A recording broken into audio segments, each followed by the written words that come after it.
বাঙালির ঐতিহ্যবাহী খাবারের মধ্যে একটি অন্যতম খাবার হচ্ছে পিঠে। আর এই পিঠা তৈরি হয় শীতকালে। তো চলুন শুরু করা যাক ভাপা পিঠে আজকে আমরা তৈরি করব। তো এখানে প্রত্যেকটা পার্ট ধাপে ধাপে দেখানো হয়েছে, এভাবে তৈরি করা হয়েছে। দারুণ স্বাদের মজাদার গরম গরম ধোয়া ওঠা ভাপা পিঠে।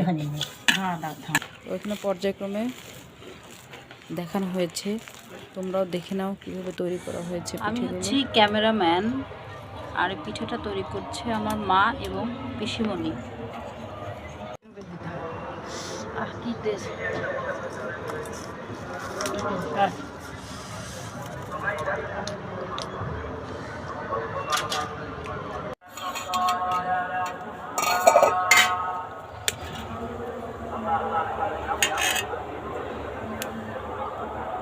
এই দেখো তৈরি হয়ে গেল গরম গরম ধোয়া ওঠা ভাপা পিঠে। তোমরাও এমন করে বানিয়ে খাবে। আর এত বড় ভিডিওটা দেখার জন্য ধন্যবাদ।